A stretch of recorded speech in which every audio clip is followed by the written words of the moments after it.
Hello everybody and welcome to more Heroes of the Storm.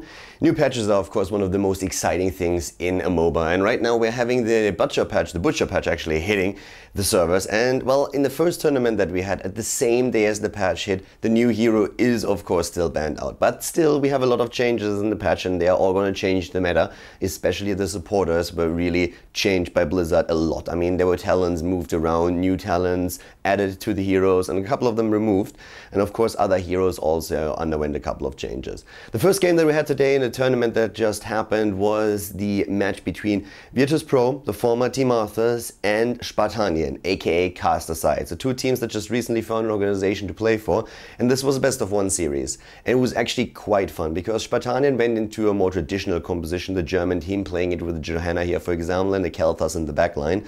But again, the Russians of course, they always have some new tactics, some new strategy that they are trying out. And this game is no exception. Finally, we have Tychus back in the meta. They are already using Tychus here, and they have that combined with Brightwing and Tacita. And that's actually interesting since Promote got changed completely. So it's not going to be that Promote composition that you might expect here. And it's also pretty cool to see that we're having Virtus.pro going into an ETC at the front line. So guys, without further ado, we're going to talk about the changes during the game. Here's Dragonshire, the map where we are going to see the game between Spartanien and Virtus.pro.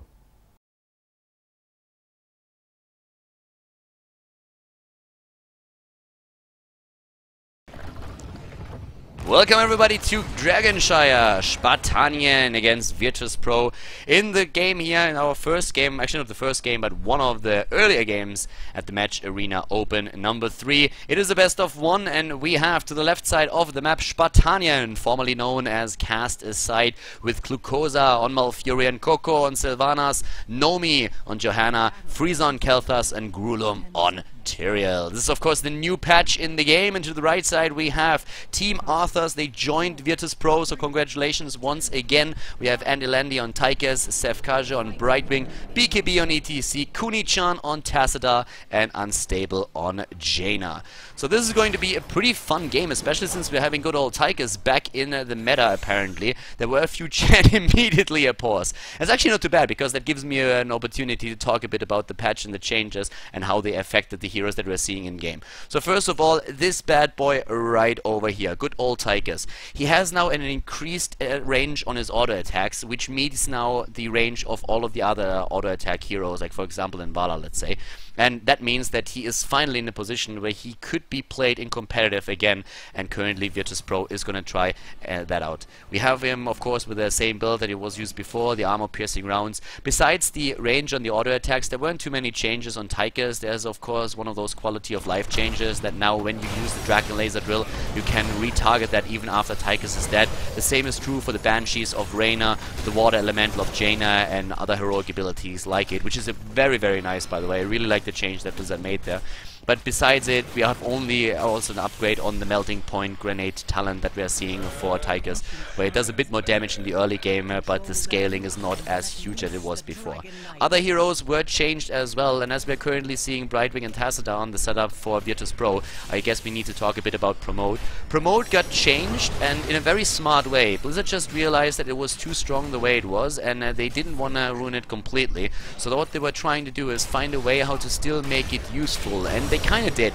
They made sure that Promote now is exactly the same when it's only affecting the minion versus minion fight. So instead of like giving minions plus 300% life and 100% damage against everything, they just made sure that minions that got promoted will now only take 25% damage from non-heroic sources and do 100% extra damage against non-heroic sources. That means if you have a hero going up against promoted minions, the hero is not affected at all and can easily take those promoted minions out. That's pretty cool if you are, for example, trying to burst down a promoted catapult, but they still do the same amount of damage to structures and also non-heroic targets as they did before. So a pretty smart change and a way how Blizzard got around the whole thing of making the talent completely useless. We might see it in play here, but you always have to try to use Promote on a lane where there is currently nobody defending the lane itself. We have ETC in this game now too as the solo tank on the side of Virtus.pro, and I kind of like that because ETC has kind of fallen off the meta a bit. This, by the way, is the best map for Virtus.pro. They have been known as Team Arthurs for a long time, and this was their best map for ages, and they're going to try and showcase that once again. We had, of course, a lot of changes, especially on the side of the supporters, and those healers that we're seeing in the game were no exception.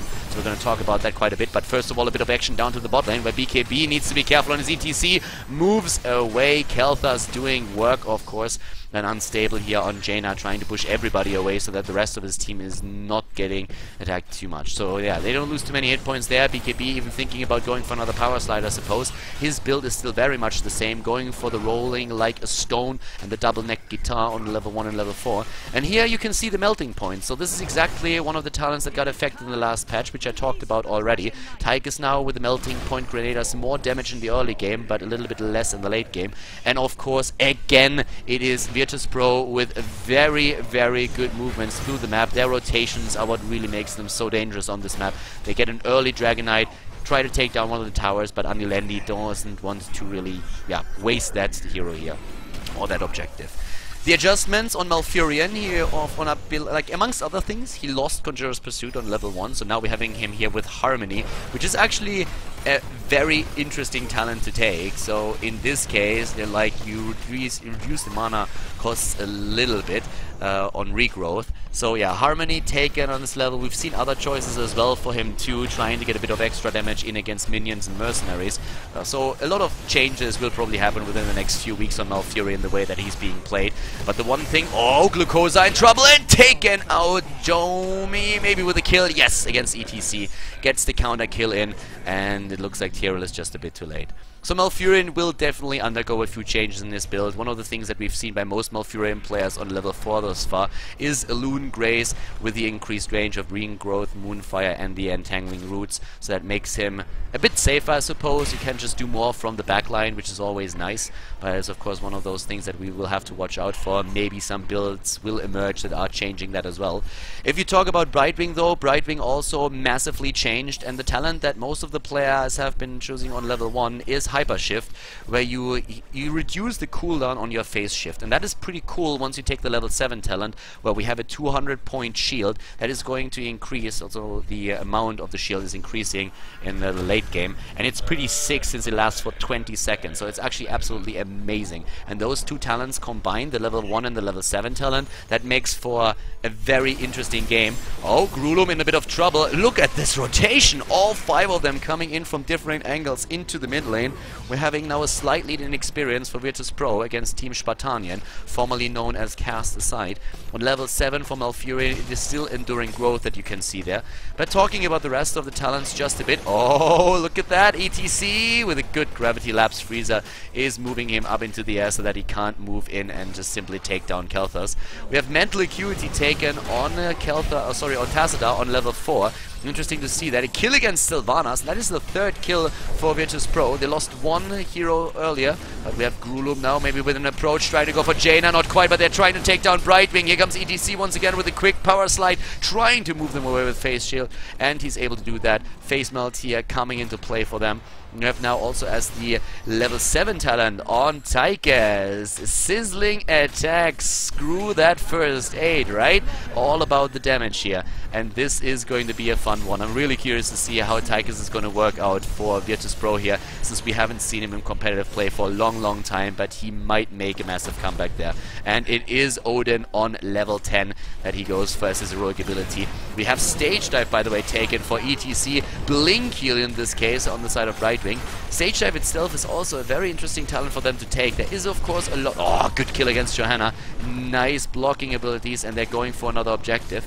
But Stage Dive is still interesting. It of course gives you a ton of mobility that Brightwing already has as well, to just roam on the map and make sure that you get a dominant position in those temple fights or in those shrine fights. But still, these days it's so much easier to actually land a mosh pit, since that wind-up time or the channeling time is a bit slower, or like, sorry, a bit faster of course, so it's quite easier to get that in. But there's a lot of interrupt that we're seeing on the side of Spartanien, and therefore they apparently decided against it. The heroic abilities are now finally in play as well for the German team. They're running this with Tranquility. We're having Wailing Arrow, Blessed Shield, Phoenix and Judgment on Tyrael, and that's of course where a lot of the fun is going to start to happen. If you can combine Judgment with a Blessed Shield as a second stun, then you can get a lot of damage in there. Oh, and they're already trying to do that, aren't they? They're moving in straight for Andilendi, but there was that shield that was already supplied. Of course, Tassadar helping out too, and with this, we are suddenly seeing Grulum without an heroic ability. ETC was in the battle immediately with the stage dive, so he lost his heroic as well. It's on cooldown right now. The Dragon Knight is now done with, and unstable. Jaina is out and back in the fight herself. In this case right now, we're having still a bit of a lead for Virtus Pro, but Spartanien is trying to fight back here. It's still pretty cool to see how the bros are adapting to the patch. Keep in mind that the patch is extremely new, so a lot of them are still experimenting a little bit, trying to find out which build is actually better, which compositions should they go for right now. But it's very nice to see them just use that knowledge that they have to come up with new builds, as we are seeing on Brightwing, on Malfury, and of course these tiny adjustments as well with the Tychus that is now suddenly making an appearance in the game once more. We're having also, in this case now on level 4 for Johanna, in this case not amplified healing taken, which is getting a bit more popular these days, but it is the Laws of Hope, still a very good choice on the hero on level 4 for survivability. And the push at the bot lane. Now in this case we're seeing Spartanien trying to be a bit more aggressive. I'm really liking it. They are definitely not a team that just like says, alright, we have to move back right now and play passive. No, they want to be out there on the map and do damage, and they're trying to take down that fort, but they're up against a level 13 talent right now. Tassadar at the top lane though, so it's a 5 versus 4, and they're trying to go for ETC. ETC silenced. Can they get the kill? No, they don't, and it's a kill against Tyrael instead. Wow. It's a 5 versus 4 situation, and Virtus Pro is able to take down one of the Spartanians, making them pay. That fort, of course, helping out during that fight as well, and keep that level 13 talent in mind too. Tassadar at the same time up at the top lane was able to get one of the forts down, and now this massive wave is pushing in. Yeah, Tychus is one of the few heroes that still has Relentless. We're having again the shield dust taken on Brightwing. So far it actually seems that most of the Brightwing players agree on this build as the new preferred or optimal build for the hero. In level 13 it is Face Melt on the side of ETC that we're seeing, and besides that we have once again Prescience on Tassadar and the improved Ice Block on Jaina.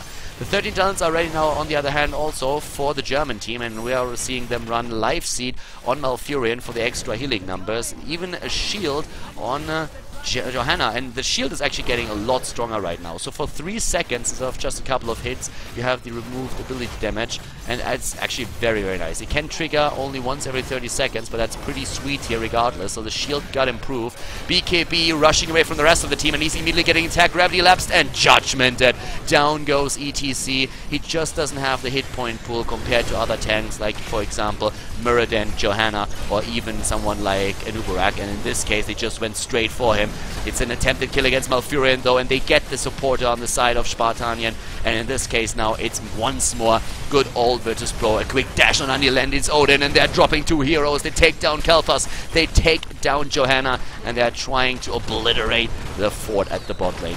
Very aggressive stance again by the Russian team, and Virtus Pro is able to drop the bottom fort and move straight into the mid lane now. Keep in mind that they also took control of the top temple or the top shrine already, but it is in this case Grulum who says like, alright boys, I'm gonna be taking care of that, since of course Tassadar is already at the bot lane trying to claim the second one for them. Sylvana's taken out now. Whoa, that was a bit unfortunate. So the mid lane approach apparently by Virtus Pro once again successful, and with all of that aggression they were able to establish themselves a 2-level lead in the series now. And this means that we are seeing them in a very good position to take the next Dragon Knight, for example. They have an extra talent over their opponents, and are even trying to rival now the camp that is being taken here, but they're a little bit too late with their rotation. They just saw it happen too late. Tychus currently going for Relentless and also Stone Skin. That makes him a lot more tanky, especially since he didn't go for First Aid on level 7, but decided to go for the Sizzling attacks for the extra damage. Brightwing on level 16 with a greater Polymorph. Not for Critterize with the extra damage, but it's the extra second that really counts here, and that is super annoying if you're getting Polymorphed. And keep in mind that you could potentially even see a double Polymorph then later on. We're having Dimensional Warp taken and the Numbing Blast. Looking at a few of the numbers while we're talking about this, let's have a look at Tychus. He's currently at 21,000 damage, and that is exactly the same, I want to say, as Jaina has, at least very close to it. So yeah, very nice numbers that we have on their side. When it comes to the tankiness, ETC and Johanna basically with the same amount, both of them by the way with 2 deaths here, so doing their best to soak up the damage. It's kind of nice to see these roll stats coming into play right now from Blizzard. I just wish that we would see them for the melee assassins as well, because right now we don't, and I feel like a lot of those are quite tanky too, especially with that self-sustain that we're oftentimes seeing coming out of a Butcher or a Thrall, maybe even an Illidan, so seeing those numbers would be interesting too. But yeah, in terms of a tank, the roll numbers indicate damage taken, a new stat added to the game by Blizzard, so very interesting to see that. We have of course also the healing power here showcased, and this is for Brightwing 25,000 compared to the healing that we are seeing from Malfurion with 14,000. Important to note is that Brightwing for the longest time had a bug where his passive would heal her for twice the normal amount. That got fixed in the last patch. The Brightwing numbers in general are going to be a lot lower than they were before, and it's interesting to see those adjustments, so that is definitely going to shed a bit of a different light on the healing numbers that Brightwing is going to put out. Oh, very aggressive move here against Jaina. They're moving in and trying to take her down, but in the backline we have BKB who used his stage dive to move in, and the kill thanks to the Odin and also Archon right against Tyrael, but the counter kill against Jaina, trying to take some of the damage out here. Tacita super low but gets away, has dimensional warp and prescience and is using it. Andy Lendy shielded and is trying to turn things once again around in favor of Virtus Pro. Looks very good for them. A nice route against BKB, but not for long. They're trying to move in again, and the kill against Brightwing. Job well done by Spartanien. Can they really come back into this? They have the level 16 talent now with the Cold Embrace, Tenacious Roots. They're going for Relentless here on the side of Johanna, not even trying to go for the extra damage with the Blessed Hammer. But yeah, super aggressive stance from them now in this game, and they are able to put a lot of pressure at this bot lane with another Phoenix. Still was not in cooldown, and as you can see, the Ignite talent of course is also able to give Khaldor even more damage. It did not get changed in the latest patch. Very nice moves here from Spartanien, making the game interesting once again. 4 kills against 10. And it's really interesting to me personally to actually see Tacita and also Tychus in those games again with the Odin and Archon. And if you guys have been part of the early alpha of Heroes of the Storm, then you might remember the times when Odin and Archon were extremely overpowered when you would put a Rhaegar into the equation and suddenly use Bloodlust. It was for the longest time a very strong combination. Since then a lot of changes happened, and it's not really the preferred build anymore of course, but back in the days that was the thing. Right now, Grulum is trying to escape here. I'm not quite sure if he can make that. Oh my god, even BKB uses heroic. Not quite sure that was really worth it. I mean, they just sacrificed 2 heroic abilities to take down Tyrael. I guess they have now for 40 seconds more heroes on the map and can try to just capitalize on it. But still, that was a huge investment that they had there. They're in a great position now to take the wall at least. I don't think that they will be able to go straight for the keep, especially with Frieza now being back and trying to throw in a few flame strikes. Oh, really good one hitting there. Hitting everybody. That damage. Oh my god. The damage numbers on the Khaldor have been jumping up in the last fight for sure.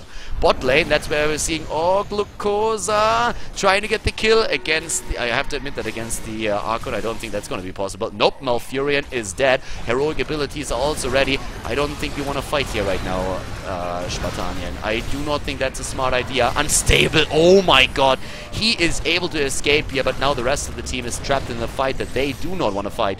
Nomi and Frieza trying to escape here, but that's not going to be an easy one. Brightwing with Rewind has now the potential to polymorph targets for even longer. They are bursting or trying to burst Tychus away, but there's another shield. Kunichan is helping out his buddy.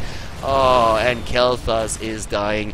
Yeah, a bit of a bad decision here on the map, to be honest. That was just more of a strategic mistake than anything else. They are up against the Dragon Knight, who's already demolishing the keep in the mid lane. You can really see that the damage on the side of Tychus, or sorry, Tyrael, Khaldor I mean, exploded with 39,000, but Tychus has 47,000, so he is really putting the numbers in here.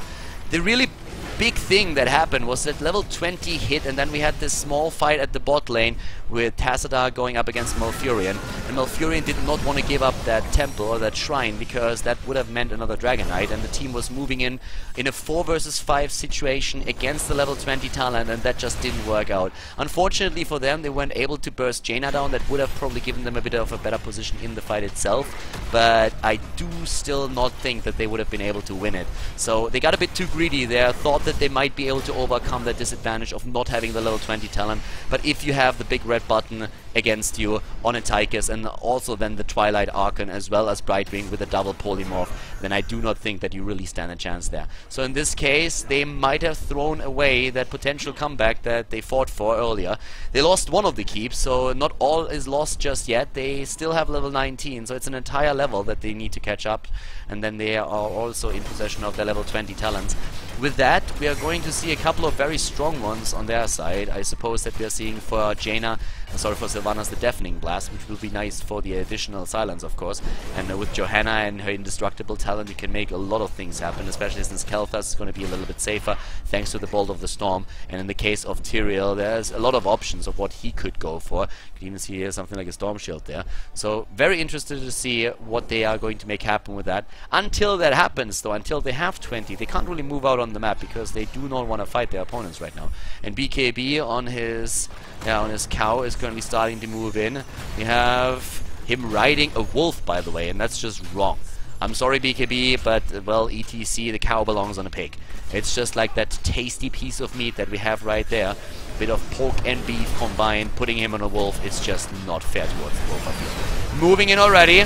Nice trade use on the side of Nomi. He needed to move back here on this one. And there's the poke. Just look at that black arrow. And also, of course, Frieza using his Kelthas to poke again. They are so close to level 20, but they don't have it yet. There it is. Finally, level 20. Is it going to be enough to help them fight here? We have also a Bolt of the Storm on the side of Sylvanas, not going for the extra silence. They're trying to win for this, and let's see if they can make a fence happen. Gruum is already about to jump in at this time. Once again, we have the nuke on the big red button. Glucosa is in the middle of things. Here comes the jump straight for Tychus. They're trying to burst him down, but he survives, barely gets away here, even without the first aid. Kuni-chan in the backline still doing the damage on his Twilight Archon, forcing Kelthas to blink away, but now it is Spartanien in hot pursuit. They're trying to chase somebody down, but they do not get the kill. They for now save the keep at least, but we have the rotation of Virtus Pro again, the cow moving up to the top, and it looks like it will be another Dragon Knight for Virtus Pro.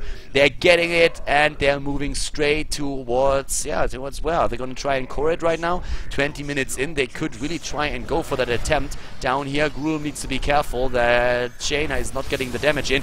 Wow, aggressive move by Unstable, blinking forward with the Bolt of the Storm, going straight for the target. They're trying to take Johanna down. They're fighting the Dragon Knight up at the top lane. He's doing a lot of damage against the keeps on the other hand, and Nomi and the rest of the team already moving back with the Water Elemental, slowing down their retreat. Nomi once more. Is he going to use that Condemn? Are they going to fight there? The keep is down. The Dragon Knight is still doing work. Frieza, the only one trying to help out against that. He could try and use his... Oh no, he's getting kicked away. Uses a very fast Flame Strike on the other hand. BKB is super low. Here comes an Iceberg on the side of Jaina, and once again Tychus is moving in as well, but he's super low. Andilendi dying! Everybody dying! Just look at that! 4 heroes down! And it is Spartanien making a comeback. Maybe possible. Going straight for Kuni-chan here. Coco is trying to chase him down here. They cannot lose too much time though, and they won't, since this last Flame Strike by Frieza finishes the job, and now for 40 to 50 seconds the heroes are down. But if Spartanien wants to end the game right now, they have to go through the keep as well. They could make that happen though. They have everybody still on the map. That might be exactly what they needed. 14 kills against 9. They burst down the keep, and it looks very much like this could be GG. They're going for core. They have the damage, and oh my god, Virtus Pro might just have thrown this game. The last battle was not what they needed. They took down most of the keeps, but I don't think they will be back in time to defend their core here. It looks like we might have a major upset in the tournament. Only 8 seconds, 9 seconds on the heroes of Virtus Pro, but the Russian team is not here in time. It is the Germans. It is Spartanien taking the game on Dragon Jaya. GG, well played, and this is game, ladies and gentlemen. Spartanien takes down Virtus Pro. What a comeback by Spartanien. The entire game we have a very, very solid position on the map. for Virtus Pro. But then in the last fight, all of a sudden, the German team is able to just turn things around just like this. They win the team fight. They completely wipe out everybody on the side of Virtus Pro, turn it around and win the game. Definitely a heavy upset in this game right now, at least in the tournament. And Virtus Pro didn't expect that at all. But for Spartanien, this is of course just absolutely amazing. A pretty fun game, and it's cool to see like all these changes to the builds that we have with the heroes now that the patch is finally live. I hope that you guys enjoyed this first game in the new patch. If you did, give the video a thumbs up on YouTube and make sure to drop a comment in the comment section. Thank you very much for tuning in, guys, today. Have a great day and see you soon.